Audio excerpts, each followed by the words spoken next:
मित्र हो नमस्कार. मी आता उभा आहे लातूरच्या शासकीय विश्रामगृहात, अर्थातच नव्यानं बांधलेल्या विश्रामगृहात.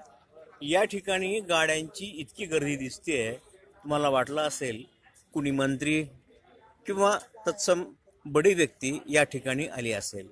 इथं कोण आलंय याचा खुलासा आता लगेचच होतो. लातूरचे सुपुत्र अभिमन्यू पवार हे मुख्यमंत्र्यांचे खाजगी सचिव आहेत. ते लातूरला सुट्टीवर येतात तेव्हा तेव्हा सुद्धा ते लातूरकरांचं काम करीत असतात. याच्यामुळं अभिमन्यू पवार लातूरला कधी येतात याची चौकशी नेहमी केली जाते. आता आपण जाऊयात थेट अभिमन्यू पवार यांच्याकडं.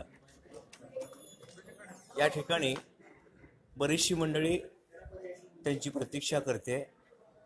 वेगवेगळ्या संघटना, वेगवेगळे पक्ष आणि वैयक्तिक अडचणी असणारे लोक, जे लोक थेट मुख्यमंत्र्यापर्यंत पोहोचू शकत नाहीत, ज्या लोकांना मुख्यमंत्र्यांकडे कसं जायचं हेही माहीत नाही, आणि ज्या लोकांना मुख्यमंत्र्यांकडून न्याय मिळेल की नाही याची खात्री नसते, अशी बरीचशी मंडळी या ठिकाणी अभिमन्यू पवार आले की येते.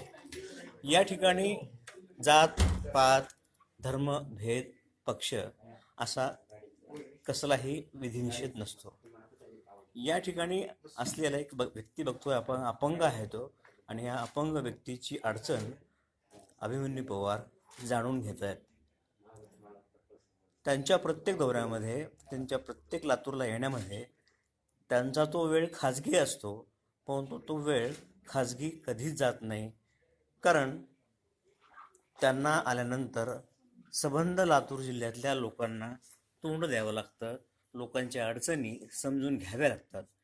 अभिमन्यूजी, तुम्ही लातूरचीच आहात, पण तुम्ही मुंबईहून लातूरला आलात, त्याबद्दल तुमचं स्वागत. कदाचित हा तुमचा दौरा, ही भेट खाजगी असू शकते, पण प्रत्येक वेळी पाहतो मी, तुम्ही जेव्हा जेव्हा इथं येता तेव्हा प्रचंड लोकांची गर्दी असते. वेगवेगळ्या तालुक्यातून, वेगवेगळ्या खेड्यातून, वेगवेगळ्या गावातून, वेगवेगळ्या धर्माच्या, वेगवेगळ्या पक्षाची सुद्धा मंडळी असते. कशा प्रकारे तुम्हाला ह्या लोकांना तोंड द्यावं लागतं?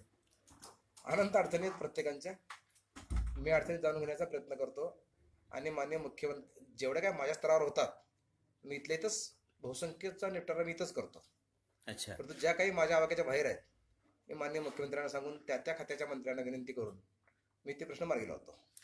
एका अर्थाने लातूरकरांना किंवा लातूर जिल्ह्यातल्या जी मंडळी आहे, नागरिक आहेत, ग्रामस्थ आहेत, त्यांना तुमच्या माध्यमातून मुख्यमंत्र्यांचा पर्यंत पोहोचण्याचा मार्ग सुकर झालाय असं म्हणायचं का? ऑफकोर्स. अच्छा.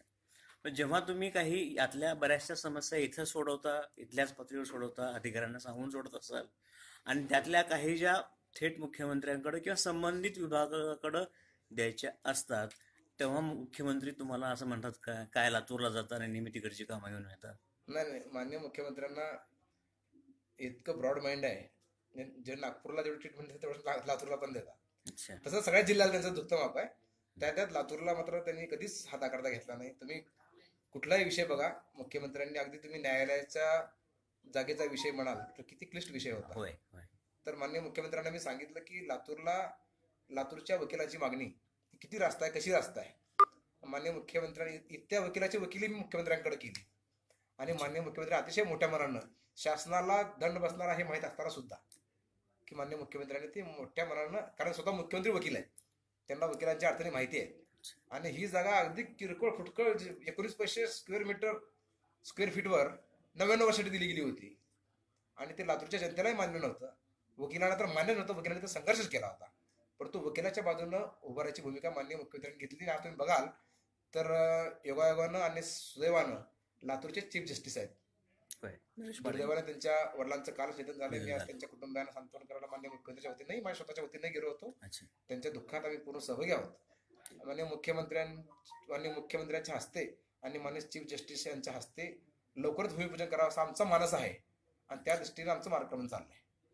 या पद्धतीनं लातूरचा प्रश्न अतिशय जिव्हाळ्यानं मुख्यमंत्र्यापर्यंत किंवा संबंधित विभागाच्या विशिष्ट बड्या अधिकाऱ्यांकडे नेण्याचा प्रयत्न अभिमन्यू करतात. ते येतात तेव्हा तेव्हा मी सुद्धा त्यांना अनेकदा भेटण्याचा प्रयत्न करतो, पण ते असे एकटे कधी गावत नाहीत. म्हणूनच लातूरचे मुख्यमंत्री अभिमन्यू पवार अशी उपाधी आज लातूरनं त्यांना दिलेली आहे. लातूरनं सहयोगी आहे, मुख्यमंत्र्यांचा सहयोगी आहे. आम्ही तुम्हाला लातूरचे मुख्यमंत्री समजतो. मुख्यमंत्र्यांचा सहयोगी, मी भाजपाचा कार्यकर्ता आहे. रवींद्र जगताप आज लातूर